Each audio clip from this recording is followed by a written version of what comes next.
Vincent Vicard, bonjour. Bonjour. Merci de me recevoir ici au CEPI, dans votre bureau.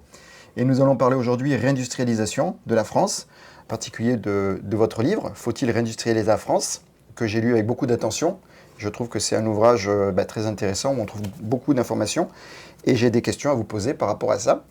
Mais avant ça, est-ce que vous pouvez vous présenter et puis peut-être présenter un petit peu le CEPI, là où vous travaillez? Alors bonjour, donc moi je suis économiste, donc je travaille au CEPI qui est un centre de recherche sur le commerce international de manière générale et sur les échanges internationaux. Donc l'objectif du CEPI c'est d'éclairer le débat public en étant un peu un pont entre la recherche académique et le grand public en général et les administrations de façon à apporter des éléments au débat économique. Alors, dans votre livre, Faut-il réindustrialiser la France, l'éditeur, c'est donc quel a été l'impact de cette désindustrialisation de la France sur l'économie française, économie sociale et peut-être aussi aménagement des territoires? Alors, si on revient un petit peu en arrière sur la désindustrialisation, alors la première chose qu'il faut rappeler, c'est que la désindustrialisation, c'est un phénomène qu'on observe dans tous les pays riches. C'est pas un phénomène qui est spécifique à la France. C'est assez normal dans une économie riche d'avoir une baisse de la part de l'industrie dans le PIB et dans l'emploi. Pourquoi? Parce qu'on a des gains de productivité qui sont plus importants dans l'industrie que dans les services. Et donc, on produit toujours... On continue à augmenter la production, le nombre, la quantité de biens qui est produit sur le territoire, mais par contre, pour ça, on a besoin de moins en moins de main-d'œuvre. Donc, avec le même nombre de personnes, on produit plus, et donc on va avoir une baisse de la part de l'emploi industriel dans l'emploi total. Ça, c'est une des dimensions. L'autre dimension, c'est aussi qu'avec l'augmentation du niveau de vie, c'est pour ça que c'est spécifique aux pays riches, on a une diminution de la part des dépenses qui se font sur les biens. Et donc, sur les biens industriels, on consomme de plus en plus de services. Et donc, naturellement, on a aussi dans la production de plus en plus de services et de moins en moins d'industrie. Donc, c'est pas que l'industrie se contracte, donc on produit moins, mais c'est qu'on produit relativement moins par rapport aux services. Ça, c'est la tendance générale qu'on observe dans tous les pays, d'ailleurs même en Allemagne ou au Japon, qui sont des pays historiquement très industrialisés, on observe cette tendance à la désindustrialisation. En France, on a une caractéristique particulière, on a eu une désindustrialisation accélérée, notamment au début des années 2000, en particulier qui est liée à la dégradation du sol commercial. Les deux vont de pair, c'est en fait ces deux phases d'un même phénomène. Et donc ça veut dire quoi? Ça veut dire qu'on a effectivement une part de l'industrie qui est aujourd'hui beaucoup plus faible en France que dans le reste des pays riches. Et on est plutôt proche de ce point de vue-là de pays comme le Royaume-Uni ou les États-Unis, avec une part de l'industrie qui est de l'ordre de 10% du PIB et de 11% de l'emploi. Pour l'industrie manufacturière, qui est la partie à laquelle on pense en général quand on parle d'industrie. Donc ça a effectivement des conséquences, pas tant sur l'emploi en général, parce qu'on n'a pas de relation directe entre le niveau d'emploi et le niveau de l'industrie. Quand on compare par exemple à des pays comme le Royaume-Uni ou les États-Unis, où on est dans des situations de plein emploi, qu'on parle de l'industrie assez faible, on voit qu'il n'y a pas un lien direct entre les deux. Puis par ailleurs, il n'y a pas forcément non plus de lien direct avec la croissance économique. On voit que les États-Unis, et on en parle beaucoup ces derniers temps dans le sillage du rapport Draghi sur la différence entre l'Europe et les États-Unis qui sont assez désindustrialisés et pourtant connaissent une croissance importante. Mais par contre, ça a des impacts sur certaines dimensions, et notamment la dimension territoriale. Ça a eu des impacts très forts sur certains territoires, certains bassins d'emploi. Pourquoi? Parce que l'industrie, c'est une activité qui est plus représentée dans certains bassins d'emploi, notamment les bassins d'emploi qui sont éloignés des métropoles. Et donc, ça structure ces bassins d'emploi, et quand l'industrie disparaît, et c'est exactement ce qu'on a observé, notamment au début des années 2000 avec la concurrence chinoise, on a, sur certaines activités, on a eu des territoires qui ont été touchés directement avec une disparition de l'industrie. On sait que ça a eu des impacts à long terme sur l'emploi local, sur les conditions de rémunération au niveau local, sur le chômage, sur la santé des travailleurs et aussi sur le vote avec une augmentation du vote pour l'extrême droite, en France.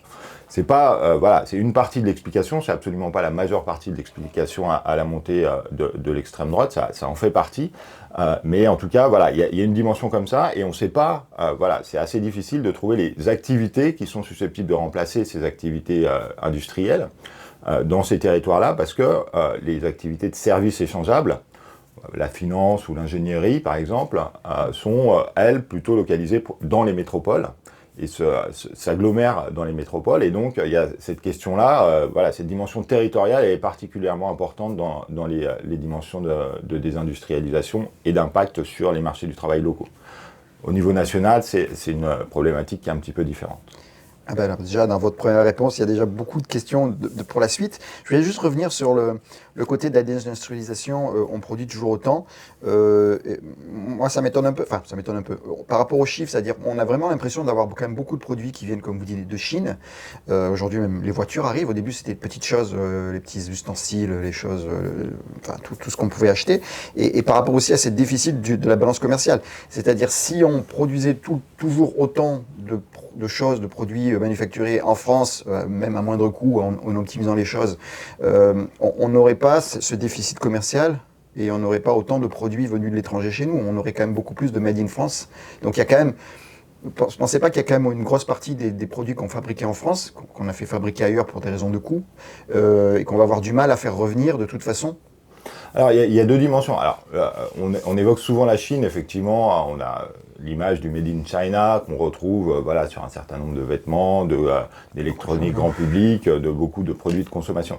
Quand on regarde la part de la Chine dans les importations françaises, faut pas non plus surinterpréter ces chiffres-là. Ça représente à peu près 10% des importations françaises. Le commerce de la France, il se fait d'abord et avant tout avec nos partenaires européens. Donc ça faut quand même le garder en tête. Sur l'automobile, effectivement, il y a une émergence de la Chine comme un constructeur et un exportateur automobile. Il n'empêche que la plupart des véhicules qui sont vendus et immatriculés en France proviennent de l'Europe au sens large. Et donc la question sur le véhicule, sur les véhicules par exemple, et sur le véhicule électrique qui est en train d'arriver, elle se pose vis-à-vis de la Chine, mais elle se pose aussi vis-à-vis de nos partenaires européens. S'il y a une question qui se pose en termes de désindustrialisation pour le secteur automobile, c'est d'abord et avant tout vis-à-vis des pays proches, dans lesquels les grandes entreprises françaises du secteur ont délocalisé pour réimporter pour le consommateur français et réexporter vis-à-vis du reste du monde.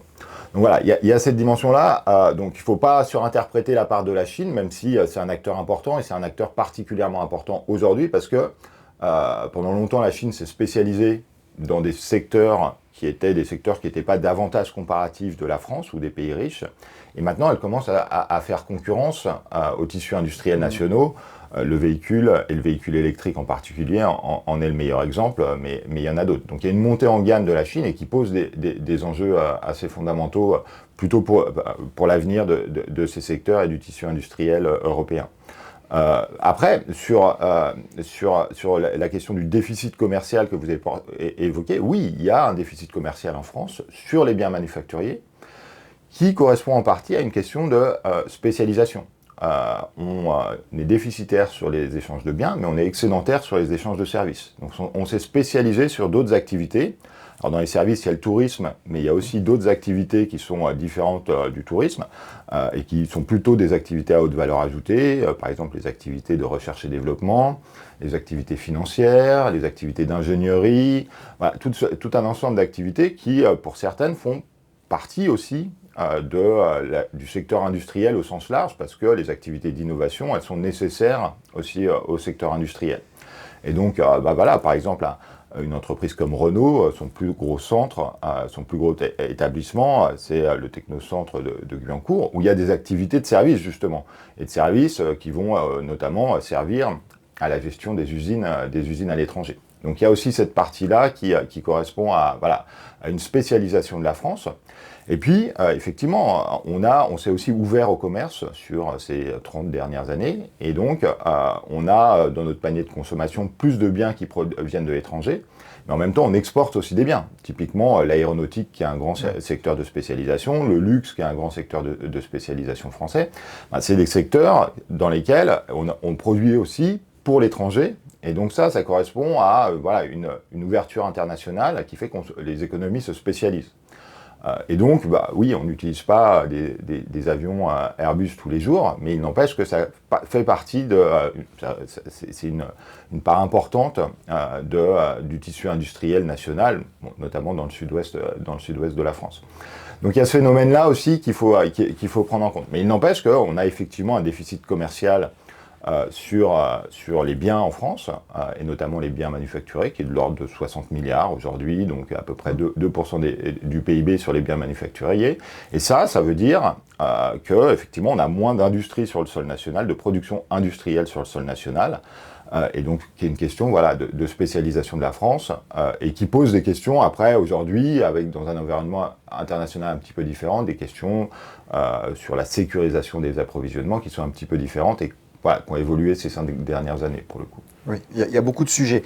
Pour revenir sur cette désindustrialisation, à un moment donné, vous expliquez effectivement dans le livre qu'à une époque, et la partie balance déficit, parce que 60 milliards, c'est quand même beaucoup. Quand on voit aujourd'hui que l'Italie est passée 4e exportateur au monde et ils ont une balance positive de 35 milliards, entre 60 et 35 milliards, ça fait presque 100 milliards de différence. Donc vous l'expliquez bien, effectivement, quand à l'époque, on construisait des voitures en France pour le marché français, si aujourd'hui, effectivement, un constructeur français, pour ne pas les citer, délocalise ne serait-ce que dans un pays d'Europe, de l'Est, on perd la production en France, et en plus on doit réimporter, puisque c'est comme ça que ça fonctionne, je pense, on réimporte les véhicules qui étaient fabriqués en France des pays étrangers, donc il y a le double effet. D'un côté, on perd de la production, et en même temps, on réimporte la production qu'on faisait. Donc, à quantité de biens égale, on a un déficit de la balance commerciale qui se creuse. Oui. Voilà, juste une remarque. Oui, non, mais c'est une des explications, et vous faites bien de le pointer. C'est effectivement ces stratégies des multinationales. En France, on est un pays de multinationales où les multinationales représentent une part, les grandes entreprises, et donc les multinationales représentent une part importante de l'économie. Et ces multinationales, elles ont aussi beaucoup délocalisé, elles ont beaucoup d'emplois, notamment manufacturiers, à l'étranger. Et donc ces stratégies de délocalisation, notamment dans le secteur automobile, pour lequel on a beaucoup de données, donc on peut le mesurer, mais elles ont contribué au creusement du déficit commercial français sur les décennies 2000 et 2010. Donc voilà, le fait de choisir effectivement de délocaliser la production, l'assemblage automobile dans des pays de l'Est de l'Europe ou du bassin méditerranéen, ça veut dire qu'on a effectivement moins de production locale, moins d'exportation, et plus d'importation, parce qu'effectivement, on va importer des véhicules pour la consommation des Français. Oui. Donc les stratégies des multinationales, c'est un des éléments, et c'est un des éléments aussi, un des leviers d'action importants. Parce que ça reste des grandes entreprises, pour certaines dominantes dans leur secteur au niveau international, donc c'est aussi une force de l'économie française. Et ça crée des revenus, parce que ces profits à l'étranger constituent des revenus pour des résidents français que sont ces entreprises multinationales. Et donc ça pose, en termes de politique industrielle, la question de comment réancrer ces entreprises pour leurs activités de production. Elles ont plutôt maintenu leurs activités de recherche et développement, d'innovation, de services de siège de manière générale en France, mais comment réancrer ces entreprises dans des écosystèmes locaux sur leurs activités de production. Et ça, c'est un des leviers qui est important aussi dans le cas français et dans une des spécificités de l'économie française, pour le coup. Oui, parce que dans les autres pays, on va dire, qui sont toujours bien industrialisés en Europe, on a l'Allemagne et l'Italie, autour de 16 et 20% de l'industrie, enfin, ça dépend comment on calcule, avec, comme je dis, l'Italie qui est passé le 4e exploitateur, et devant, ils ont quoi? Ils ont la Chine, l'Amérique et le Japon. Donc c'est quand même beaucoup. Mais c'est vrai que lorsqu'on entend parler de ces pays-là, il y a un gros tissu de PME, de petites entreprises qui sont localement implantées. Et en France, on avait ça aussi, mais le fait que les grosses multinationales délocalisent, automatiquement, ça assèche, dans un bassin d'emploi, ça assèche toutes les PME qui étaient autour. Puisque restons sur l'automobile, puisque comme vous dites, on a des chiffres, lorsqu'on délocalise dans les pays de l'Est ou dans les pays bassins méditerranéens. Est-ce que ces industries-là continuent à faire tourner des PME françaises ou est-ce que aussi les sous-traitants aussi s'adaptent et construisent eux-mêmes des usines et des centres de production proches des grands centres d'assemblage dans toutes les industries? Alors juste, je trouve que l'exemple que vous prenez de l'Italie est intéressant parce qu'effectivement, l'Italie, on en parle beaucoup en ce moment parce que ils sont devenus le quatrième exportateur mondial de biens. Ça illustre bien qu'il n'y a pas de relation systématique entre la santé économique d'un pays et son excédent commercial ou sa performance à l'exportation. L'Italie, c'est un pays dans la zone euro et en Europe qui a vu son niveau de vie stagner sur les 20 dernières années. Donc c'est un pays qui a, en termes de croissance, connu une croissance extrêmement lente ces dernières années. Et pourtant, c'est un pays qui, effectivement, en termes de commerce international, a plutôt des excédents et plutôt des exportations qui ont plus augmenté que la France et que la moyenne des pays européens. Donc voilà, donc c'est une question qui se pose. Il n'y a pas de relation systématique entre performance du secteur industriel, performance à l'exportation, et la santé économique d'un pays. Et donc je pense que c'est quelque chose qu'il faut quand même rappeler. Ça dépend de quel type d'industrie on a sur le territoire national et quelles sont les stratégies qui mènent à cette amélioration de la situation. Si c'est en diminuant les salaires, par exemple, c'est pas nécessairement favorable à l'ensemble du tissu économique. Si c'est une performance qui vient d'innovation, de nouveaux secteurs qui se développent et de secteurs à plus forte valeur ajoutée qui se développent, là, ça va être plutôt favorable à l'activité économique. Après, pour revenir sur cette caractéristique, effectivement, la taille des entreprises, on a effectivement une caractéristique en France d'un pays de grandes entreprises. Alors, on peut en partie, c'est lié à la politique de grands champions, de champions nationaux, qui a été mise en place dans l'après-guerre, dans les 30 Glorieuses. C'est quelque chose qui a été assez important dans la politique française. C'est pas la seule raison, mais c'en est une partie. Alors qu'en Allemagne, notamment, et en Italie, on a effectivement plus d'acteurs qui sont de taille intermédiaire, les entreprises de taille intermédiaire, le Mittelstand allemand, avec tous ces champions mondiaux cachés qui sont de taille intermédiaire. Donc effectivement, c'est une vraie caractéristique. La question, c'est comment on peut reproduire ça. C'est quelque chose qui est assez compliqué. On a des différences assez structurelles entre ces pays-là. Donc on peut essayer effectivement de faire émerger des acteurs intermédiaires, et je pense que c'est une des dimensions. On peut aussi essayer de construire sur les caractéristiques de l'économie française, et donc construire sur ces grands acteurs mondiaux. Et comme vous le dites, justement construire sur la constitution d'écosystèmes, comment les grands acteurs, les grandes entreprises entraînent tout un écosystème local avec des sous-traitants, avec des fournisseurs qui vont permettre de dynamiser des territoires, parce qu'on sait qu'il y a une dimension territoriale sur l'efficacité des industriels qui est particulièrement importante. Et donc, il me semble que dans le cas de la France, en tout cas, étant donné les caractéristiques, il y a un rôle important à faire jouer aux grands acteurs pour structurer des filières. Et on voit que c'est très différent d'un secteur à l'autre. On a, par exemple, dans l'aéronautique, des liens entre les donneurs d'ordre et les fournisseurs qui sont beaucoup plus proches et une prise en compte des problématiques des fournisseurs qui est beaucoup plus importante. Parce que c'est des chaînes de valeur complexes et c'est des fournisseurs très spécialisés qui sont vraiment nécessaires à la production. On a vu que dans l'automobile, c'était des relations plus transactionnelles et donc moins justement de maintien de ces plus petits acteurs locaux sur le territoire national avec les délocalisations. Donc c'est effectivement un enjeu fondamental. On va revenir tout à l'heure sur... Moi, ce qui m'intéresse, c'est aussi de voir quel secteur, aujourd'hui, si on peut identifier des secteurs sur lesquels on pourrait refaire une production. Ça ferait du sens d'avoir une production en France.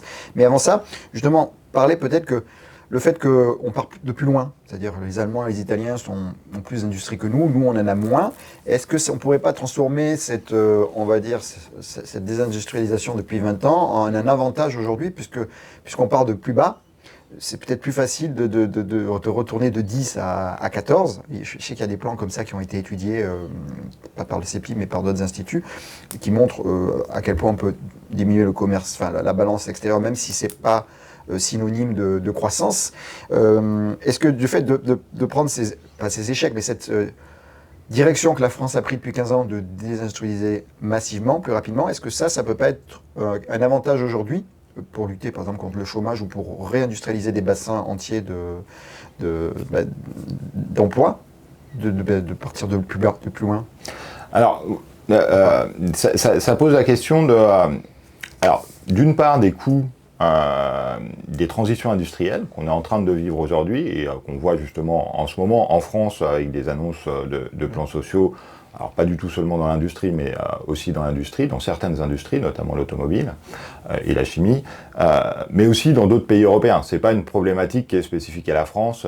On a une question vraiment importante qui se pose pour le tissu industriel allemand aujourd'hui, qui date d'ailleurs d'avant la crise du Covid, avec un retournement qui pose des questions.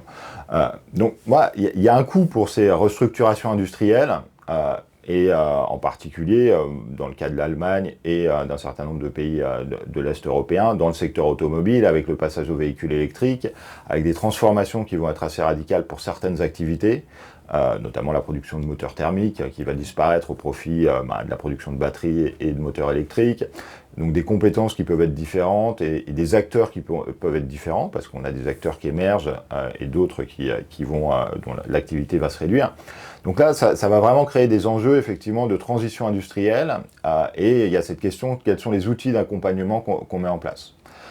Cette question, elle se pose aujourd'hui, mais elle se pose effectivement un peu moins parce qu'on a déjà eu cette désindustrialisation dans le secteur automobile en France. Il n'empêche qu'on a quand même des plans sociaux aujourd'hui qui sont annoncés et qui sont importants pour les territoires dans lesquels ça se passe.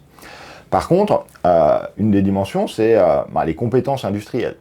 Les compétences industrielles, que ce soit pour les salariés, elles ont disparu en grande partie en France parce que justement cette disparition de l'industrie a fait disparaître des compétences industrielles.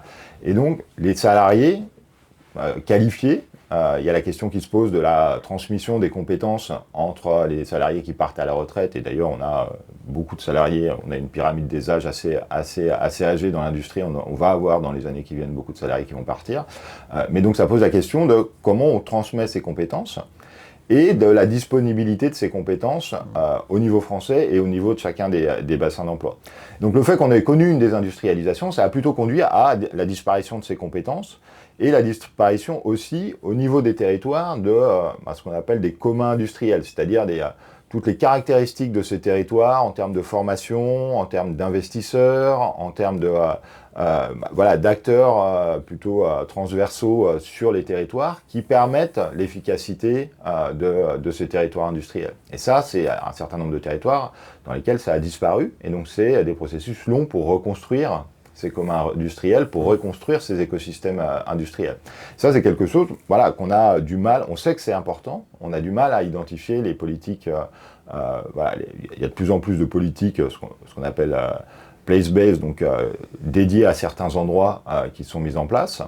Et donc il y a une problématique, comme on l'a évoqué tout à l'heure, sur certains bassins d'emploi désindustrialisés, de favoriser l'émergence de nouvelles industries dans ces bassins d'emploi désindustrialisés. Mais il y a cette problématique des compétences qui se posent. Et donc le fait d'être déjà désindustrialisé, ça nous fait plutôt partir de plus loin de ce point de vue-là. Et donc c'est plutôt un désavantage de ce point de vue-là par rapport à des pays très industrialisés dans lesquels on a ces compétences industrielles. Même si les coûts des transitions vont éventuellement être plus importants pour les économies de ces pays. Et d'ailleurs, c'est ce qu'on voit sur tous les questionnements en Allemagne vis-à-vis de l'État, de l'industrie automobile et de l'industrie chimique notamment. Oui, donc on a un petit peu, sur faire une image, on a un coût de réamorçage de la pompe qui est plus important. C'est-à-dire on part plus bas, donc entre guillemets, il y a l'objectif d'arriver par exemple à 12 ou 14% est faisable, mais effectivement s'il faut reformer des ingénieurs, effectivement, et puis des métiers un peu plus qualifiés, Parce que maintenant, aujourd'hui, les usines, on va y venir aussi sur la partie numérique, innovation, les usines sont peut-être plus automatisées et donc les métiers sont plus exactement les mêmes. On n'a plus des personnes qui travaillent à la chaîne dans l'industrie, c'est plus ça. Les temps modernes de Chaplin, je pense que ça fait un moment qu'on l'a quitté. Et aujourd'hui, effectivement, on voit des usines, comme des usines Tesla, où il y a peut-être 4-5 personnes qui gèrent une dizaine de robots. Et donc, effectivement, ce côté-là de formation est très important. Oui, alors, il y a une transformation, effectivement, mais pour le coup, cette transformation...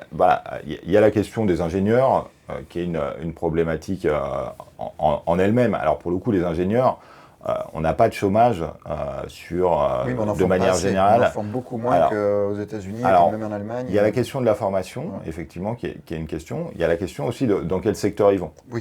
Donc, il y a aussi une question d'allocation des ressources. Par exemple, si nos ingénieurs vont dans le secteur bancaire, c'est autant d'ingénieurs qui n'iront pas dans l'industrie. Donc, il y a une question d'allocation des ressources, et je pense que c'est aussi, quand on parle de politique industrielle, c'est la manière dont il faut penser ça. Voilà, nos ressources, et notamment les travailleurs, dans quel secteur on pense qu'ils sont les plus utiles. Et je pense que ça pose la question derrière, on y reviendra sûrement, de pourquoi on veut réindustrialiser, les objectifs de réindustrialisation. Mais il faut le penser un peu comme une question d'allocation des ressources entre secteurs. Et c'est la même question qui se pose, par exemple, pour l'énergie, d'allocation des ressources entre secteurs. Est-ce qu'on veut favoriser pour le branchement, par exemple, des projets industriels de gigafactory ou des projets d'industrie de décarbonation, par exemple, de l'acier, ou est-ce qu'on veut favoriser des fermes de serveurs, par exemple? Il y a cette question d'arbitrage entre différents secteurs, et je pense que c'est la manière dont il faut poser la question pour un certain nombre de sujets. Pour revenir, vous avez évoqué plusieurs fois les objectifs chiffrés de réindustrialisation, alors 12-14%. Bruno Le Maire a annoncé il y a quelques mois, quand il était encore en poste, un objectif de 15% de la valeur ajoutée pour l'industrie manufacturière. Ça, c'est des objectifs qui sont clairement irréalisables. Et je pense qu'il faut le dire aussi comme ça, parce que si on annonce des objectifs qui sont trop importants, ça crée aussi une attente qui éventuellement, et si elle n'est pas satisfaite, va conduire à revenir sur un certain nombre de politiques industrielles, alors qu'on a besoin de ces politiques industrielles sur le temps long. Et c'est la même chose pour l'emploi. Annoncer des centaines de milliers d'emplois grâce à la politique industrielle et une réindustrialisation, à mon sens, c'est quelque chose qui n'est pas quelque chose qu'on peut attendre. Quand on regarde les projections qui sont faites, déjà si on a une stabilisation de l'emploi industriel en 2030 ou 2035, c'est déjà une bonne chose, parce qu'on a toujours ces gains de productivité qui sont importants. Donc voilà, les objectifs, 12%, ça paraît déjà extrêmement ambitieux. Typiquement, si on pense, on a évoqué tout à l'heure le déficit du commerce de biens manufacturiers, qui est de l'ordre de 2% du PIB aujourd'hui. Si on pensait la production industrielle qui est nécessaire pour équilibrer ce solde des échanges de biens manufacturiers, on aurait à peu près 1,2% de PIB manufacturier de plus, de valeur ajoutée manufacturière de plus dans le PIB. Et donc ça nous amènerait à quelque chose comme 11%, un petit peu en dessous de 11%. Donc déjà, pour donner des ordres de grandeur, et ça serait déjà une politique industrielle assez ambitieuse.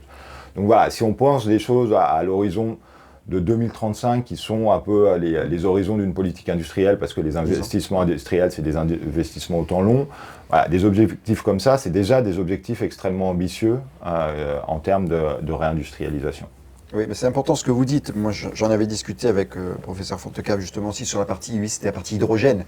Et effectivement, il mettait en garde les politiques de faire des annonces sur le tout hydrogène, beaucoup d'hydrogène de partout, alors que physiquement, là, nous, on parle des problèmes politiques, formation, investissement.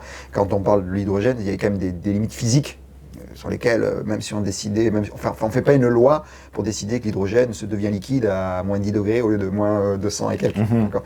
Mais c'est la même idée de dire, moi j'aimais bien cette vision-là, de dire il faut que les politiques annoncent des choses qui soient réalisables, parce que sinon ils perdent en crédibilité.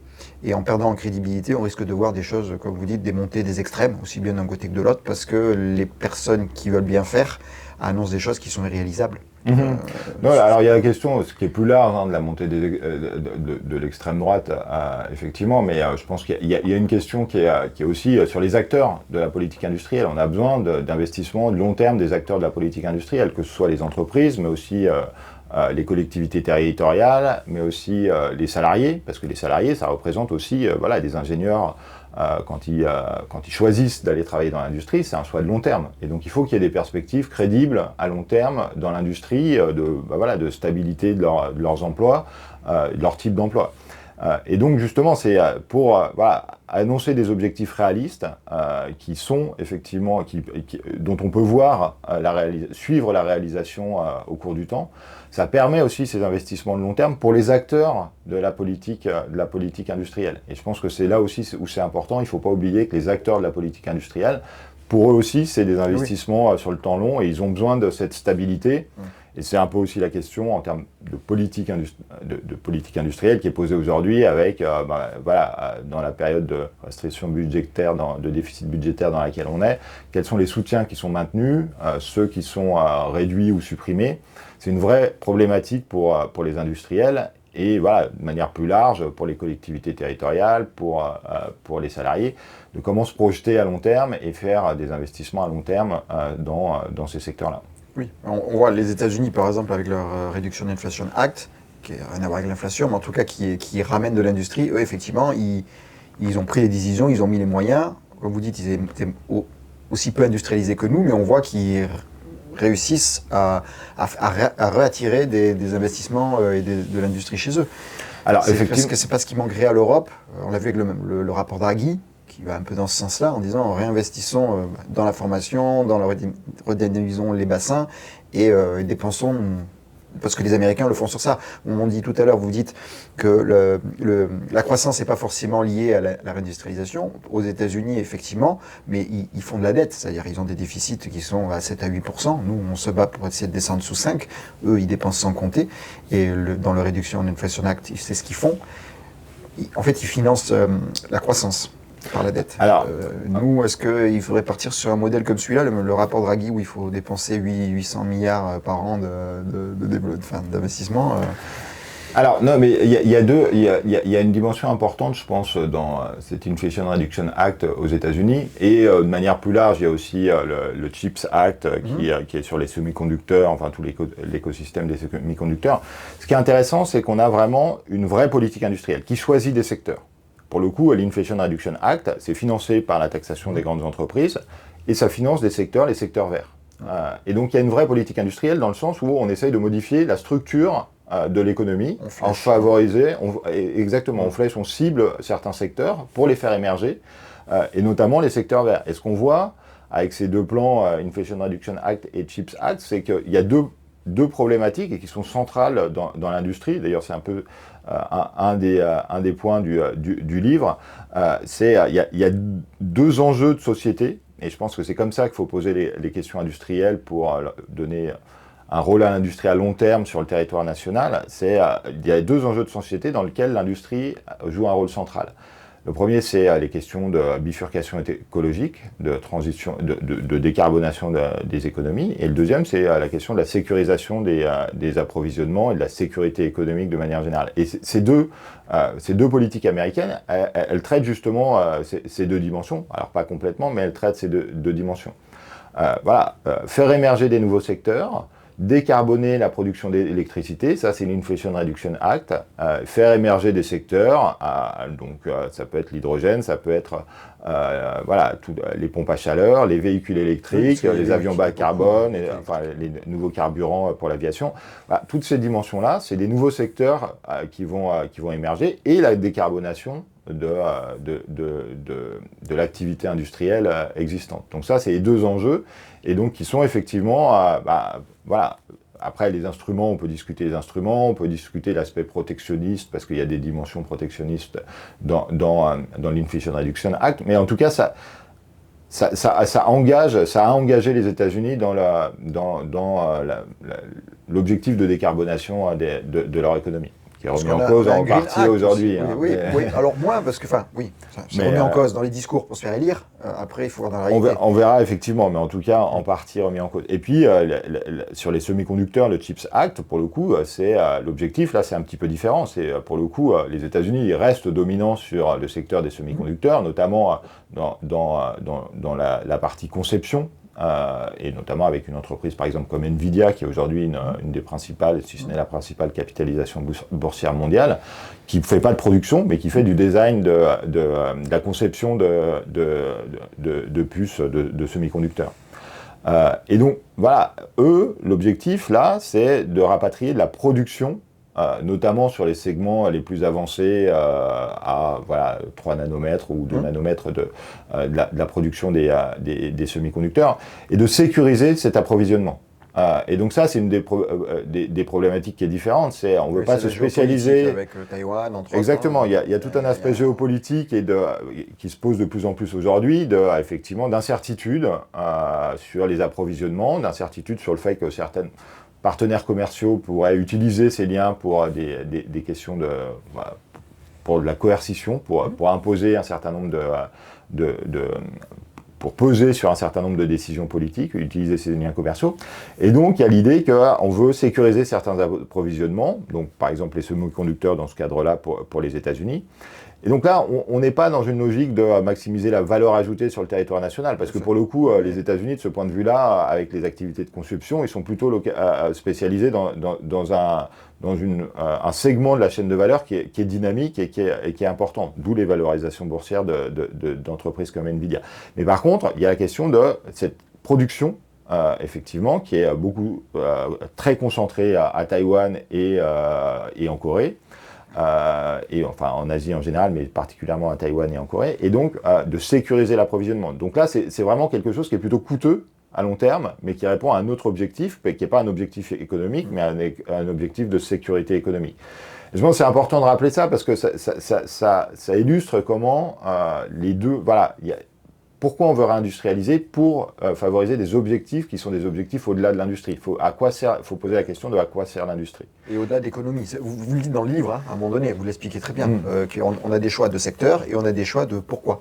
Pourquoi le médicament, on devrait le refaire ici, il coûtera plus cher. Et justement, j'ai une question, vous n'avez peut-être pas la réponse, mais est-ce que vous pensez... Il y a des études qui ont montré que les Français seraient prêts à payer un peu plus cher pour des produits refabriqués en France, parce qu'on comprend que ça fait l'emploi, alors pas des centaines de millions, mais en tout cas un peu d'emploi en France, moins effectivement de transport, on viendra tout à l'heure sur la partie écologique, mais dans les études d'opinion, on le voit, mais dans la réalité des faits, lorsque les gens achètent, on voit vraiment qu'ils continuent à aller chercher des prix bas, aussi bien même dans l'agriculture. On a des problèmes d'agriculture, c'est aucun rapport avec la réindustrialisation, peut-être un peu, mais c'est un secteur entier. Et on dit il faut payer plus cher ce qu'on achète parce que c'est meilleure qualité, il n'y a pas tous les pesticides, il n'y a pas les médicaments dans la viande et tout ça. Mais dans les faits, ça se voit très peu dans les chiffres. Est-ce que vous pensez qu'il y a un coût que les Français sont prêts à payer pour demain garder une production de voitures françaises, avoir de la viande bovine française, acheter des jeans fabriqués en France ou des pneus Michelin qui soient fabriqués en France? Alors, c'est une vraie question. Bon, il n'y a pas de réponse simple à ça. Ça dépend des personnes et ça dépend des produits.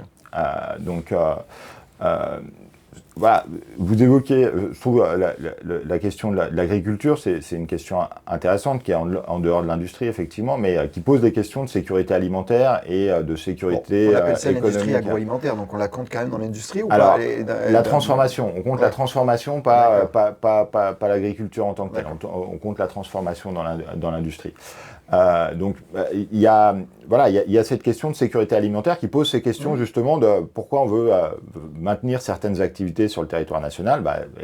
L'agriculture, c'est justement un secteur qu'on soutient de manière assez forte avec notamment la politique agricole commune, pour justement, parce qu'il y a une logique à maintenir cette activité sur le territoire national pour des questions de souveraineté alimentaire et de sécurité alimentaire. Donc je pense que c'est intéressant aussi de rappeler qu'il y a des secteurs dans lesquels on a ces problématiques qui se posent. dans le secteur de la défense aussi, qui se posent de manière historique pour lesquels on a des politiques dédiées. Donc la question, c'est un peu sur quels autres secteurs on voudrait éventuellement, partie du secteur industriel, on voudrait avoir ces politiques de sécurisation. Mais pour revenir sur la question de l'appétence à payer pour les consommateurs sur des produits made in France, ce qu'on peut dire, c'est bien sûr, pour certains acteurs, ça va être important. Par exemple, dans le textile, il y a un certain nombre d'acteurs dans le textile qui se positionnent sur ce Made in France. Et donc, bien sûr, de ce point de vue-là, c'est important. Il y a un certain nombre de consommateurs qui sont prêts à payer plus cher pour des productions locales. Mais typiquement, dans le secteur textile, ça reste une partie très limitée des consommateurs. Et donc ça veut dire accepter effectivement de payer plus cher pour des produits qui sont produits sur le territoire domestique. Ce qu'on peut voir, c'est qu'on a un label Origine France Garantie qui existe, que les entreprises peuvent...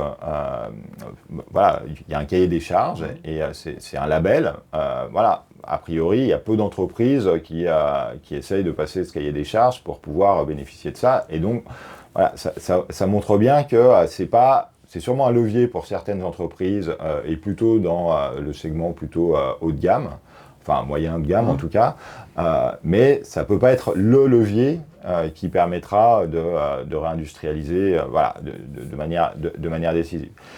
Et puis, par ailleurs, il y a aussi un aspect sur quel est exactement le pouvoir des consommateurs de ce point de vue-là. On peut faire ces choix-là quand on a l'information, et je pense que c'est important justement avec, par exemple, ces labels, de donner l'information aux consommateurs, mais on peut faire ce choix-là sur certains achats du quotidien. Par exemple, on peut faire sur le textile, sur les vêtements, on peut faire ce choix-là, et encore de manière contrainte parce qu'on n'a pas forcément toutes les alternatives qu'on peut vouloir. On peut le faire sur l'automobile, par exemple. Il y a des automobiles, notamment Toyota, qui a le label France Garantie pour les futures R5 électriques. Je crois on se labelle aussi parce qu'elles seront produites. La valeur ajoutée de ces véhicules sera sur le territoire français sera assez important. On peut le faire pour ces choses-là, mais il y a plein d'autres achats sur lesquels on ne peut pas le faire. Typiquement, l'électronique grand public, les achats, et puis savoir les choix de qu'est-ce qui est réalisé en France et qu'est-ce qui est réalisé à l'étranger. C'est des décisions sur lesquelles les consommateurs n'ont pas de prise directe, et donc il faut aussi rappeler ça. On n'a pas forcément ce choix, il est aussi difficile à faire pour les consommateurs. Oui, ça je suis d'accord. Moi j'essaie personnellement d'essayer d'aller dans cette piste-là. Alors je pense effectivement que c'est pas pour tous les consommateurs. Il faut déjà avoir il faut le dire, puisqu'on est prêt à payer plus cher, il ne faut pas avoir des problèmes de fin de mois. On ne va pas demander à des gens qui ont déjà du mal à boucler les fins de mois en plus participer. Mais il y a quand même une tranche de la population française qui a un pouvoir d'achat, en tout cas, qui passe la barre du passer la fin du mois et qui peut se poser des questions d'acheter des pneus 10 € plus cher ou 20 € plus cher un pneu parce qu'on les change que tous les 4-5 ans, d'acheter de l'agroalimentaire plus made in France. Là-dessus, pour revenir au secteur électronique, parce que ça m'intéresse aussi, j'aurai d'autres interviews sur ce sujet-là, l'Europe a aussi un Chips Act, enfin, quelque chose qui ressemble à ça, et je me pose la question, parce que ça a été une partie de ma carrière avant de bosser dans l'informatique, aussi bien sur la partie logicielle, où l'Europe est quasiment inexistante, à part des logiciels vraiment très spécialisés de comptabilité, parce que de toute façon, la comptabilité française est spécialisée, où on a encore Dassault Systèmes qui fait quand même des choses intéressantes, mais sur des niches. On a laissé partir tout ce qui était logiciel. Aujourd'hui, c'est aux États-Unis, aussi bien les bases de données, les systèmes d'exploitation, les logiciels bureautiques. Et sur la partie puce, quand je vois qu'en fait, les acteurs, vous dites Nvidia ou Qualcomm qui font les puces pour les téléphones et les pendants en Chine comme Mediatek ou ce genre de choses, qui font des technologies, bon, on pense un peu du technique là, mais ARM qui est une société anglaise, qui fait le design des chips qui sont même utilisés chez Nvidia, enfin en tout cas les futurs. On a ASLM qui n'est pas connu du grand public, mais on en a un peu parlé justement en parlant d'NVIDIA parce que c'est ceux qui fabriquent les machines de lithographie 3 nanomètres, comme vous dites, peut-être 2 demain, mais qui sont aux Pays-Bas. Et on a un champion, entre guillemets, mais qui s'est plus concentré sur l'électronique un petit peu plus moins de précision, ST Microélectronique, Et je me demande comment, ça c'est une question peut-être en dehors de votre scope, mais peut-être votre avis personnel, comment en Europe, avec 450 millions d'habitants, avec quand même des budgets importants, on n'arrive pas à se dire... Les Chinois l'ont fait avec le temps. Aujourd'hui, ils ont des processeurs qui rattrapent la concurrence Intel sur le x86, donc qui est leur technologie à eux, et qui rattrapent le ARM des Qualcomm et autres sur la partie portable, parce qu'aujourd'hui, on voit de plus en plus de portables équipés de chipsets chinois et qui performent. Pourquoi en Europe, on n'a pas... Alors, on n'a pas vu émerger des processeurs, alors sans faire du très haut de gamme pour des grosses stations de travail, mais pour toutes les stations de travail qu'on a aujourd'hui dans les administrations européennes, dans tous les commerces, dans tous les secrétariats de comptabilité, un certain niveau de puissance processeur serait suffisant. Et je ne comprends pas pourquoi il n'y a pas cette volonté de le concevoir en Europe et de le fabriquer, tout en restant compatible avec, par exemple, des systèmes d'exploitation qui viennent des États-Unis.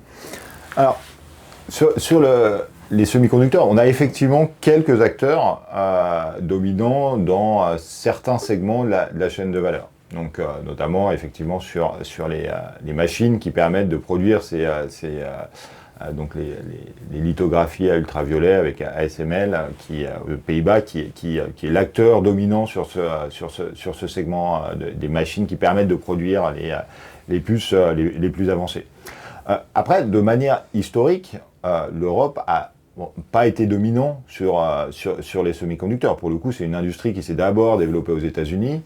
Alors, on a eu de la production en Europe, et on a encore de la production en Europe, mais c'est d'abord les États-Unis qui ont développé ça, et puis ensuite on a eu effectivement de la délocalisation et de la production, d'abord au Japon, puis en Corée, puis à Taïwan. Et avec notamment en Corée avec Samsung et à Taïwan avec TSMC pardon, qui est devenu dominant sur la partie fonderie, donc la partie production pour le coup, avec tout un écosystème autour qui est aussi extrêmement important à Taïwan. La Chine a rattrapé sur un certain nombre de dimensions. Elle n'est pas aujourd'hui à la frontière technologique sur ces différentes voilà, sur les activités les plus technologiques sur la production de semi-conducteurs. Elle est empêchée encore aussi. Effectivement, elle est empêchée parce que les Américains ont mis un embargo sur les machines à SLM justement et ils ont perdu 50% de leur chiffre d'affaires parce qu'ils ne peuvent plus exporter en Chine. Bien sûr, non, mais bien sûr, c'est une des dimensions qui est effectivement importante. Mais ça pose la question, on a effectivement un CHIPS Act, on a aussi des plans nano en France. Voilà, il y a eu plusieurs plans nano qui visaient à soutenir le secteur des semi-conducteurs et donc notamment tout l'écosystème autour de ST Microelectronics autour de Grenoble. Donc voilà, et effectivement, il y a ces soutiens qui existent, avec des soutiens assez ambitieux, notamment le CHIPS Act qui a été annoncé, et des investissements, des subventions extrêmement importantes, notamment en Allemagne, avec un projet d'Intel qui devait bénéficier de 10 milliards de subventions publiques pour un projet de 30 milliards. On subventionne des Américains. Mais pour le coup, qui a été d'ailleurs repoussé pour l'instant. Donc oui, effectivement, on subventionne des acteurs américains parce qu'aujourd'hui, c'est les acteurs américains qui sont à la frontière technologique de ce point de vue-là. Enfin, les acteurs américains et les acteurs taïwanais ou coréens. Donc on a aussi un projet de TSMC en Allemagne qui a priori est encore en cours et bénéficie aussi de subventions.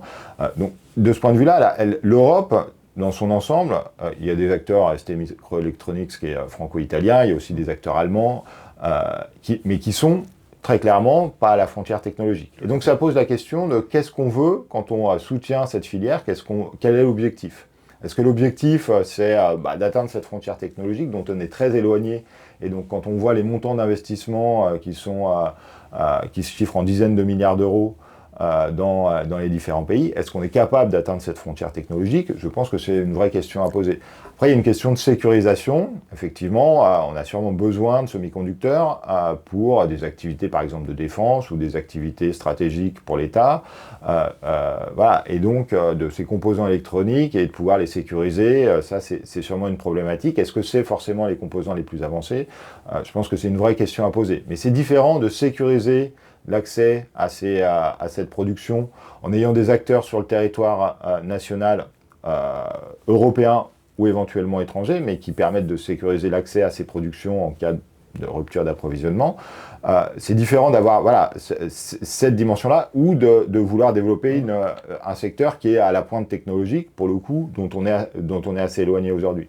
Je pense que la question qui se pose aujourd'hui du côté des Européens, c'est d'abord plutôt la question de sécuriser les approvisionnements pour, pas forcément les puces les plus avancées, mais pour des puces qui sont utilisées de manière générale dans l'industrie de défense, dans un certain nombre d'autres activités. Mais c'est effectivement plutôt une question de sécurisation, à mon sens, étant donné les forces en présence par rapport aux autres acteurs au niveau mondial. Mais voilà, après, une des dimensions, dans ce que vous évoquiez, pourquoi, effectivement, on a de l'activité de semi-conducteurs qui a pu émerger aussi en Asie, parce qu'aussi, on a la production d'électronique et d'électronique grand public qui est localisée en Asie. Donc, c'est aussi eux qui sont les consommateurs de ces puces. Oui, et donc, voilà, typiquement, les puces les plus avancées qui sont intégrées dans les téléphones. Les téléphones, ils sont essentiellement produits en Corée du Sud et en Chine. Et donc, voilà, par les grands acteurs de l'industrie du téléphone portable, mais aussi pour les ordinateurs, etc. Donc, les clients pour les semi-conducteurs sont aussi localisés là-bas, et donc il y a ces liens entre entreprises qui sont importants. Par exemple, l'automobile utilise beaucoup de semi-conducteurs, mais pas les semi-conducteurs les plus avancés. Oui, tout à fait. Plutôt des résistances. Parfait. Alors, on se rapproche de la fin de l'entretien. Je vais parler un petit peu justement d'environnement. Donc, je vais dire les questions comme ça en vrac, et puis comme ça, vous pouvez répondre aux trois en même temps. Il y a une idée aussi sur la réindustrialisation, c'est de profiter d'un des avantages de la France qui est l'énergie décarbonée. Donc là, ma question serait, est-ce que l'étiquetage carbone sur les produits, on en parle, c'est quelque chose qui coûterait pas grand-chose, enfin, coûterait peut-être aux entreprises, à l'État pas grand-chose, il n'y a pas de subvention à mettre forcément, mais en tout cas aux entreprises pour tracer tout ça, d'avoir parce que comme vous dites, lorsqu'on fabrique quelque chose, un objet en Chine, par exemple, on a l'impression qu'il est moins cher que le fabriqué en France. Mais moins cher par rapport à quoi? Si c'est juste des euros par rapport au prix de la matière première, peut-être. Si c'est par rapport au coût social, parce qu'on fait travailler des gens qui travaillent 60 heures ou qui sont dans des usines comme à Foxconn où ils dorment sur place et ils voient leur famille qu'une fois par mois, donc il y a un coût social, il y a un coût environnemental, parce que si n'importe quel objet est fabriqué avec de l'énergie, du charbon, par exemple, en Chine, même si c'est les plus gros... c'est eux qui développent le plus d'énergie renouvelable en ce moment, mais en même temps, ils utilisent encore beaucoup d'énergie carbonée, plus le transport, c'est-à-dire qu'il faut faire venir ces objets de là. Est-ce qu'il ne faudrait pas revoir notre vision du prix, c'est-à-dire se dire, cette table fabriquée en France, la même qui ressemble, fabriquée en Chine, en fait, c'est pas la même. Parce qu'il y a un coût social, un coût environnemental, un coût du transport, un coût sur les ressources de la planète. Parce que peut-être, par exemple, ici en France, on ferait avec des choses recyclées ou avec du bois venu de forêts qu'on exploite de façon correcte et pas de déforestation. Et moi, j'aime bien cette idée de tracer aussi les coûts qu'on ne voit pas aujourd'hui. Parce que c'est vrai que dans l'économie, on ne prend pas en compte les coûts environnementaux, les coûts de la nature. Il n'y a pas de prix, le coût de la nature est à zéro. Alors il y a des normes comptables qui essayent de percer pour le prendre en compte. Même double comptabilité qui risque d'être mis en place dans certaines entreprises aujourd'hui qui le font. Je crois que Patagonia le fait sur les vêtements justement pour montrer qu'ils ont un coût sur l'environnement qui est faible. Donc ça, c'est une première question qui est un peu longue, mais qui est le côté intégré dans le prix, l'empreinte carbone. En tout cas, l'empreinte environnementale. Il n'y a pas que carbone, parce qu'on détruit une forêt pour certains bois ou certaines huiles, faire de l'huile de palme, ou avec le Mercosur, on détruit des forêts pour faire de la nourriture pour les animaux qu'on nous envoie ensuite ici. Ça, c'est la première question. Et deuxième question, justement, dans une réindustrialisation où on parle de la réindustrialisation, c'est la consommation de biens. Donc, vous l'aviez dit en début d'entretien, une société qui évolue consomme plus de services. Et justement, on va dans des phases où on voudrait de la sobriété. Moi, aujourd'hui, tous les hommes politiques, ils font tout ça, défendent le pouvoir d'achat, mais le pouvoir d'achat, c'est le pouvoir de consommer et de consommer plus. Et ce sont des partis politiques, comme on va dire les Verts ou la gauche, qui prônent une sobriété, mais qui en même temps défendent un pouvoir de consommer plus. Et on sait bien qu'aujourd'hui, si on donne aux Français consommer plus, on a beaucoup de chances d'aller acheter des produits qui viennent de Chine ou, comme vous dites, du textile à bas coût. Voilà. Donc, un petit peu ce dilemme. Une contrainte environnementale, contrainte sur les matières premières qui nous ferait consommer moins, et en même temps, est-ce qu'on ne pourrait pas valoriser le Made in France, pas uniquement sur la partie c'est solide, c'est fait ici, mais aussi on respecte l'environnement et on respecte des normes qui pourront arriver demain par les générations futures qui diront on ne veut plus que cette table elle fasse 10 000 km pour arriver ici, si on peut la faire en Europe. Alors, oui. Donc, c'est deux questions qui sont liées, mais qui appellent des réponses un petit peu différentes à mon sens. Sur la question de la concurrence, le premier aspect que vous évoquez, c'est la question de la concurrence entre différents pays qui sont pas soumis aux mêmes règles en termes, voilà, on va dire environnementales de manière générale. Ça peut être tarification du carbone, ça peut être d'autres contraintes, qui posent des problèmes beaucoup plus larges sur la biodiversité, comme vous évoquiez, la déforestation, etc. Là, c'est une question plutôt de concurrence équitable entre les acteurs sur le territoire national et les acteurs à l'étranger. Et de ce point de vue-là, effectivement, il y a une problématique qui est liée sur la question de la décarbonation, au flux de carbone. Donc si on taxe le carbone en Europe, on a une possibilité que ces activités carbonées partent à l'étranger et soient réimportées, et donc on n'aura pas résolu le problème au niveau international, parce que la question des gaz à effet de serre et du réchauffement climatique, c'est par définition un problème mondial. Donc oui, il y a un rôle pour la politique commerciale pour défendre la compétitivité de l'industrie européenne à partir du moment où on commence à taxer le carbone au niveau européen. Donc ça, il y a différents mécanismes qui sont mis en place, mais je pense que voilà, c'est vraiment une question de concurrence équitable, soumettre aux mêmes règles les concurrents étrangers et les producteurs domestiques, de façon à ce qu'il n'y ait pas ces fuites de carbone. Donc notamment, il y a le mécanisme d'ajustement carbone aux frontières qui est prévu, qui est imparfait, mais qui protège les plus gros, les industries, notamment amont, qui sont vraiment les plus émissives. Mais ça va avoir effectivement éventuellement des effets qu'on a encore du mal à mesurer, mais des effets sur les industries aval qui utilisent l'acier, le métal, etc., le caoutchouc qui peut être produit et donc qui va être plus cher pour ces producteurs sur le territoire national. Donc il y a une problématique qui se pose de ce point de vue-là, mais il n'empêche qu'il va falloir le suivre et adapter. Il y a cette possibilité d'élargir le mécanisme d'ajustement carbone aux frontières, et donc il va falloir suivre de manière assez fine, avec la mise en place, à partir de 2026, avec la mise en place, la suppression des quotas gratuits carbone pour ces industries-là, et la mise en place du mécanisme d'ajustement carbone aux frontières. Quel va être l'impact sur les différentes industries, et donc éventuellement l'élargir. Mais ce qu'il ne faut pas, c'est de se saisir de cette question environnementale pour mettre des barrières pour réindustrialiser. C'est-à-dire que la question environnementale, c'est vraiment préserver une concurrence équitable.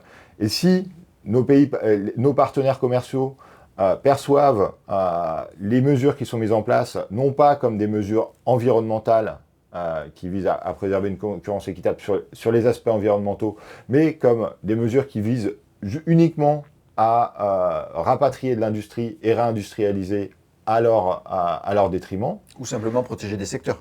Ou protéger des secteurs. Mais je pense que y a une problématique de ce point de vue-là l'Europe reste un continent qui est plutôt trop industrialisé. C'est très différent de la France, et la problématique de la France de ce point de vue-là est différente. Mais l'Europe reste un pays une zone qui est plutôt trop industrialisée. On a un excédent commercial. Oui, tout à fait. Donc l'idée de vouloir l'augmenter, ça crée des déséquilibres, ça crée des déséquilibres dans le reste du monde. Et donc il ne faut pas oublier qu'il y a une problématique aussi. Alors on a souvent en tête la Chine et les États-Unis, mais il y a d'autres acteurs au niveau mondial qui ont aussi besoin d'industrie. Donc ça pose cette question-là de effectivement préserver une concurrence équitable, bien sûr, et c'est important et c'est nécessaire pour pouvoir mettre en place des politiques de lutte contre le réchauffement climatique ambitieuses sur le territoire européen, mais pas utiliser cet argument d'environnement ou de décarbonation de manière à à créer des barrières commerciales et une concurrence inéquitable avec justement tous ces autres acteurs qui ont besoin d'industrie. C'est très important la manière dont sont perçues ces politiques-là, il me semble. Et donc c'est une des dimensions qui me semble importante. Mais donc il y a un réel outil pour les politiques commerciales de protection des secteurs, alors avec le mécanisme d'ajustement carbone aux frontières, et puis sur certains secteurs, comme on l'a vu sur le véhicule électrique, de protéger aussi contre des subventions dans certains secteurs, notamment des secteurs naissants comme le véhicule électrique, la batterie, éventuellement de protéger les producteurs européens, et c'est ce qu'on a vu là avec la mise en place de droits de douane compensateurs vis-à-vis des importations en provenance de Chine pour les véhicules électriques. Oui, l'Europe et les États-Unis sont sur la même longueur d'onde là-dessus. Exactement, avec une politique beaucoup plus offensive et agressive du point de vue américain, et des Européens qui sont moins en position de force et qui restent dans le cadre des règles du commerce international. On est peut-être les seuls, non? Justement, en parlant de ça, des règles du commerce international, j'ai l'impression qu'aujourd'hui, dans les grandes puissances, la Chine ne respecte pas forcément toutes les règles, les États-Unis, ça sont un peu dessus. Est-ce qu'on ne serait pas aujourd'hui les seuls en Europe à continuer à avoir cette politique? Et ça, on part sur un autre sujet, mais sur vraiment la concurrence, qui a été toujours le leitmotiv depuis 20 ans à la Commission européenne, justement, avoir détruit ou en tout cas empêché des gros acteurs qui pouvaient, comme dans le secteur bancaire ou ailleurs, qui pouvaient concurrencer les autres pays. C'est-à-dire qu'on s'est fait la concurrence entre nous en Europe, alors qu'il aurait fallu peut-être faire des géants. On l'a vu dans le numérique, on a tout loupé. Dans l'automobile, on a réussi à faire des choses pas trop mal avec des grands groupes comme Stellantis ou les constructeurs allemands. On a réussi à faire Airbus, mais on a peut-être loupé d'autres pans de l'industrie à cause de ça. Alors, si vous me permettez, je voudrais juste revenir sur l'aspect sobriété que vous avez évoqué, et après, je veux bien revenir là-dessus, sur cet aspect-là. Donc, sur l'aspect sobriété, il y a effectivement un enjeu, et effectivement, réindustrialiser, on a plutôt une électricité, notamment en France, qui est décarbonée, grâce au nucléaire en partie, et à l'hydroélectrique, mais donc qui est plus décarbonée que dans le reste du monde, et donc de manière un peu automatique, effectivement, réindustrialiser, ça a tendance à réduire les émissions. Mais il ne faut pas non plus faire un signe égal entre réindustrialisation et décarbonation ou lutte contre le changement climatique. Si réindustrialiser, pour prendre un exemple du secteur automobile par exemple, si réindustrialiser, ça veut dire produire plus de SUV et moins de petits véhicules, on n'ira pas vers les solutions qui sont bénéfiques pour la lutte contre le réchauffement climatique. Et donc il faut poser cette question, au-delà de juste la réindustrialisation, c'est quel type de biens on veut produire et consommer. Et typiquement, sur l'automobile, on veut passer aux véhicules électriques, mais on veut aussi favoriser les petits véhicules électriques. Et typiquement, c'est pas du tout la stratégie qui, jusqu'à récemment, a été prise par les constructeurs européens, qui sont plutôt concentrés sur le haut de gamme, là où les gros véhicules haut de gamme, là où les constructeurs chinois se sont concentrés sur les petits véhicules électriques et sont vraiment en avance sur les petits véhicules électriques. Alors c'est quelque chose qui est en train de changer aujourd'hui avec des gammes européennes qui commencent de constructeurs européens qui commencent à arriver. Mais donc il y a aussi cette dimension de comment on transforme les comportements de consommation et la production qui va à côté. Et donc comment on arrive à produire des petits véhicules électriques sur les territoires français, parce que c'est ces véhicules-là aussi qui vont être importants pour la décarbonation du secteur des transports, plutôt que d'avoir uniquement des SUV. Donc il y a cette notion de sobriété, alors qui est bien plus large que ces décisions-là, mais c'est une partie aussi de comment les politiques publiques favorisent justement certains pans de la production, et notamment comment on favorise plutôt les petits véhicules par rapport aux gros véhicules. Et donc il y a des politiques qui peuvent être mises en place sur les bonus-malus en fonction du poids, sur le fait de favoriser par exemple avec le leasing social les petits véhicules plutôt abordables pour les personnes qui ont des revenus plutôt faibles. Donc voilà, je pense que c'est une dimension qui est souvent absente des débats, mais qui est assez fondamentale de comment on transforme, en plus de cette question de transformation de l'industrie de manière générale, comment on transforme la transformation de l'industrie vers le véhicule électrique et vers les petits véhicules. Et c'est une question qui est plus large, bien sûr, qui est beaucoup plus large que le secteur automobile, mais le secteur automobile l'illustre bien. Après, il y a une problématique de sobriété globale qui est fondamentale et voilà, par exemple, dans le secteur aéronautique, il y a une question qui va se poser sûrement à plus long terme sur quelles sont les solutions de décarbonation qui sont réalistes et donc quelles sont les solutions de sobriété qui vont se poser, quelles vont être les conséquences sur la production d'Airbus à moyen ou long terme. Donc voilà, je voulais juste aborder cette dimension de la sobriété parce que il me semble que c'est un des aspects qui est moins évoqué. On met souvent un signe d'égal entre réindustrialisation en France, électricité décarbonée et donc réduction de l'empreinte carbone. Il y a aussi cette dimension de qu'est-ce qu'on veut produire et quelle demande et production on favorise. Juste pour clôturer, moi j'avais aussi la vision, en posant la question, c'était aussi sur la quantité. C'est-à-dire les voitures, effectivement, on n'en achète qu'une, c'est rare qu'on achète 5 voitures. Hein. Mais quand je parle de sobriété et d'industrialisation, c'est fabrication donc, de biens manufacturiers. On a une balance négative avec l'extérieur parce qu'on fait venir beaucoup de biens. Est-ce qu'une solution pour réduire ce déficit, ça serait d'identifier les biens qu'on achète et qui en fait serviraient pas autant. Enfin, par exemple sur l'habillement, on vous l'a dit tout à l'heure, le textile, on achète beaucoup. Aujourd'hui, il y a des marques de fast fashion où, alors je dis les jeunes parce que ça s'achète plutôt sur internet, sur téléphone portable. On achète, on jette. C'est surtout du pétrole parce qu'en général, c'est pas fait avec de la laine ni avec du lin, c'est surtout des polyesters, hein, donc du pétrole. Ça, par exemple, les téléphones, aujourd'hui on lui dit il faut essayer de le garder 5 ans, 6 ans, alors que c'est vrai qu'on essaie plus, on change, quand on veut se faire plaisir, on peut changer de téléphone. Et c'est plutôt cette idée dans sobriété, pas que le carbone, mais aussi moins. Et donc de dire, on va réindustrialiser pour fabriquer des produits en France, mais si on doit en consommer moins, est-ce que l'équilibre, en France ou en Europe, est-ce que l'équilibre va pas être... Parce que justement, on ne va pas être déséquilibré si demain la population part vers là. Parce qu'aujourd'hui, tout le monde n'est pas vers la sobriété. Il suffit de regarder les magasins. Ça pose d'autres problèmes dans le commerce. J'en parlerai avec d'autres personnes interviewées. Mais en tout cas, sur la partie industrie, est-ce que le fait que la demande interne risque de baisser, ça risque d'être dans le sens de l'histoire, n'est pas antinomique avec le fait de ramener des productions ici ? Alors, c'est cette question vous posez la question des besoins. Et donc c'est une question effectivement fondamentale. Les besoins, quels sont les besoins cohérents avec les limites planétaires ? Ça, c'est une question qui dépasse largement le cadre de l'industrie, qui a des conséquences pour l'industrie, bien sûr, qui sont, à mon avis, mal appréhendées, mais qui dépassent largement le cadre de l'industrie. Il me semble qu'il y a déjà une problématique de décarbonation qui est assez fondamentale et qui est l'enjeu aujourd'hui de l'industrie, décarbonation de ses processus et décarbonation des autres secteurs, donc notamment avec le transport, les véhicules électriques que j'évoquais, le logement avec les matériaux d'isolation, les pompes à chaleur, etc., la production d'électricité avec les énergies renouvelables. Donc il y a déjà ces enjeux qui sont vraiment spécifiquement industriels et fondamentaux.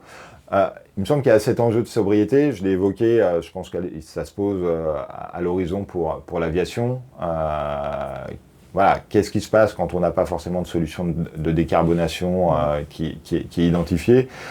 Oui, c'est une question qui va se poser en France, qui va se poser au niveau mondial. Voilà, mais il faut déjà, et c'est toute la difficulté, identifier quels sont les besoins, comment on alloue, voilà, comment on restreint les besoins, comment on fait évoluer les besoins des citoyens. Et ça, c'est éminemment une décision collective. Donc une question qui doit être posée, mais qui est éminemment une décision collective. L'industrie, elle doit répondre à ses besoins, mais c'est ces besoins qui doivent être identifiés en premier. Et là, on est vraiment dans une question politique, voilà, comme vous l'évoquiez tout à l'heure, qui est vraiment du choix collectif et qui est posé par certains partis, comme vous l'évoquiez tout à l'heure, pas tous, mais en tout cas, voilà. Donc, voilà, qui est vraiment dans le choix collectif. À mon avis, les problématiques industrielles, elles doivent être analysées en fonction de ces besoins et justement revenir à ces besoins, comment on y répond. D'accord. Bon, Monsieur Vicard, on a terminé notre entretien, sauf si vous avez quelque chose que vous voulez rajouter. Non, merci beaucoup en tout cas pour cette invitation. Merci à vous de m'avoir reçu. Et puis bonne continuation, et puis peut-être à une prochaine fois. Voilà, cet épisode est terminé. Merci de l'avoir suivi. Merci à vous. Comment vous avez trouvé ? Je vous invite écoutez, j'ai trouvé très bien. Vous-même les sujets abordés. Sachez que je prends beaucoup de plaisir à réaliser ces épisodes. J'espère que celui-ci vous a plu. Si c'est le cas et que vous souhaitez me soutenir pour m'encourager à continuer, vous avez 3 moyens de le faire. Le premier, c'est de laisser une note, un avis ou un commentaire sur la plateforme d'où vous m'écoutez. Le deuxième, c'est de partager le podcast autour de vous, via vos réseaux sociaux ou simplement en parlant. Et enfin, le troisième moyen, c'est de me faire un don, avec cerise sur le gâteau, une réduction fiscale de 66%. Les liens sont dans la description de l'épisode. Je vous invite aussi à rejoindre la communauté grandissante des auditeurs sur le serveur Discord, afin de discuter au quotidien de tous ces sujets essentiels. L'avenir nous rassemble. À très vite, merci